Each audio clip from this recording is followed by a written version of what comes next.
So this is the final push, but it's respectful. It's not desperate. This is important, but it gives clarity to the rest of the offer that we have put.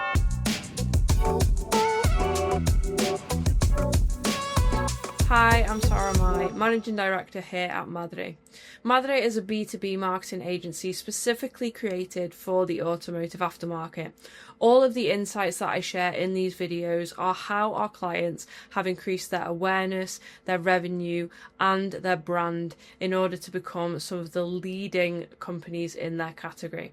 I hope that you find these insights valuable. Okay, moving into day 2. So day 2 is where you essentially want to give value beyond the initial chat. And now, lucky for most of you guys, most of your competitors are not following up, but if they were, this would be a differentiator. So the template that I've got here will essentially send them a resource based on what they spoke to you about. And that resource could be a pricing guide, a case study, a short demo video, whatever is the most relevant and most valuable resource that you can give away for free. The reason that this is important is that you're not chasing the sale, you are giving. So you're actually making this a continuation of the conversation that you had on the stand without it feeling salesy. And the reason that this is important is, one, it puts you front of mind in a way that, again, isn't pushy, isn't salesy, isn't desperate. And it also positions you as more of a thought leader in that space because you have these resources to hand and you have that knowledge that you are now sharing with the prospect. So I think this one is one that I personally wouldn't skip. I wouldn't skip any of these, but definitely don't skip this. This is what we call the anti-follow-up. Which you could see from Troy Dean or I think Simon Kelly, somebody who introduced that to us. And the anti-follow-up is perfect because it's more personalised and it actually provides value rather than, hey, please give me your money. So then we'd move on to day 3. Now, day 3 is more manual. You can do this with like LinkedIn automated tools, for example. And what you want to do is create a smart list. Now, a smart list inside the V8 CRM is a list based on activities, based on actions, based on what happened at the booth, that basically is like a playlist of your best customers and best prospects that you want to connect with. What we're going to do here is connect with each of them on LinkedIn. And the reason that we want to connect with them on LinkedIn is because we want to initiate more of a outside omnipresent approach. So rather than just being noise inside that inbox, you are now able to kind of personalize and humanize you. So this is why as well you want it to be more of a playlist than everybody, because that can take a lot of time. So then from there, once we've got them on LinkedIn, what you want to put is a very simple connection request that is going to say, great to meet you at event, so Automechanika, TechFest, whatever. Great to meet you at Automechanika, thought that I'd connect here too. And from there you can have a natural conversation, you can like the activity, see what they're up to. So day 4, we are going to reframe the offer. Now, as I mentioned, we have a video on how to set up an offer, but my assumption here when doing the sequence is that you have created a new offer for the exhibition and you have put in a time urgency. So the time window in order to purchase this for this price or with this bonus. So the reason that this is so important is because if you just rock up to an exhibition with the same old offer, then why would they buy it now? Why would they not buy it later? And that kind of reduces your overall ROI of the exhibition. So highly recommend making a time sensitive offer. So for that, what we would say is, still thinking about the offer, you've got 3 days left to claim your discount, your free trial, your bonus, whatever you want to put in there. Book here before Friday, CTA. The reason that that last sentence is really important is it's reinforcing the time urgency and sensitivity that you mentioned, but it's also putting it in plain call to action language that cannot be misinterpreted. Book here before Friday in order to get that offer. You want to keep it short, you want it deadline driven, and you want it focused on that call to action. From there, we're going to go into day 5, and day 5 is basically a soft nudge. So you want it kind of lighter in tone, you want it more human. So for example, it would say, hey, just checking in. I was curious if you had any questions about product or offer. By the way, when I'm saying these things, I mean like put in your specific one. You need to tailor this to you, of course. And then you'd put no pressure, just here if it's helpful. So, hey, just wanted to check in, was curious if you had any questions about product or offer. No pressure, just here if it's helpful.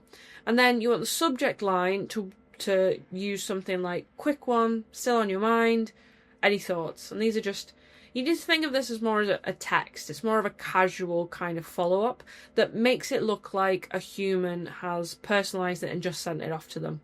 This is also why I mentioned that you want to assign the salesperson, so that again it feels like a continuation of the conversation rather than a random sales guy that they've not spoken to jumping in. It'd also be good to have a picture of who that sales guy is in the footer so that they can actually remember the interaction. On day 6, we're going to get more personalised than automated, and that's going to be a voice note or a call prompt. So basically what you want to do here is hand it over to the sales team. So we're removing automation and putting it inside their manual workload. And you want this to be structured. So for example, you could send a 20-second voice note on LinkedIn or WhatsApp. You could also put what we call a CRM task queue. So in the V8 CRM, it would be a list of tasks of who to call. And this is kind of how the message would go. You'd say, I just want to say thanks again for stopping by. If now's a good time to chat further, I'd love to get something booked in. So this is, again, a bit more casual, easy for them to reply to, and then is giving them the option to book in a call. Okay, finally, we're at it. So this is day 7. So this is the final call to action and the close, and I want to break this down a bit so you understand it. So this is the final push, but it's respectful, it's not desperate, this is important, but it gives clarity to the rest of the offer that we have put. So for example, this would say, our show offer officially closes today. If it's still on your radar, now's the time to grab it. Here's the link one last time. Again, a powerful call to action there. Then you want to say, either way, it was great to meet you and I'll be touched down the line. Now, what this does is not only reinforce that urgency that we had already put in, but it also opens you up to contacting them again. So when they're put into that nurture sequence, it's not a surprise. They know that you're going to reach out. So what you'd want on the subject line here is final day for offer, last chance, and then I'll leave you in peace, or just closing the loop. So that is your 7-day template, and I want to give you a few optional extras. I am aware that I'm supposed to do all these videos in 15 minutes, but it's impossible, okay? So hopefully this is chopped down. But we're going to say a few bonuses here. So what we do at Madre, and I've got my list here and I'm going to run through it, is we do tagged-based filtering. So what tag-based filtering does is essentially prioritize your hot leads by interest or booth activity. So it takes that filtering a bit further so that you can make these responses a lot more nuanced and convert higher because it's more relevant. Second thing we do is run a retargeting ad to the people that clicked but didn't book. This means that they are interested, but there's just this gap. There's this reason that they're not actually converting with us yet.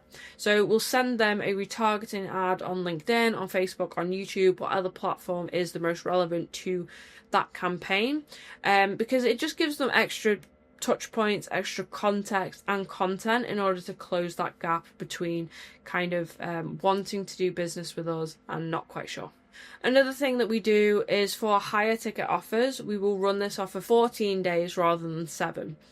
The reason for this is that the cycle time for higher ticket offers is of course longer.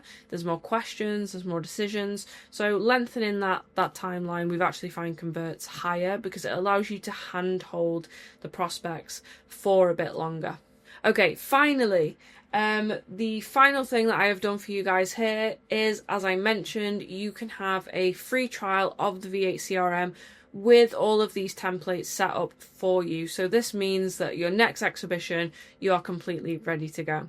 So thank you so much for watching this. I hope that you found value in those 7-day follow-ups. Again, do not share this with the competitor because they're not even following up anyway, never mind doing it effectively. So If you are going to Automechanika, the reason that we are doing this 30-day series is we are finally exhibiting for ourselves, which is super exciting. We've been doing it with clients for years now, and it's just really, really exciting to have our own booth. So we're doing a few crazy deals, but the main thing that we are doing is an audit of your online presence. So if you would like that, if you would like to talk about anything that I've spoken about in this series, or just talk about your marketing in general, then feel free to come back to our stand. It's A91. I would be super happy to talk about your business and your marketing goals. Thank you so much for watching, and I'll see you in the next one. Bye.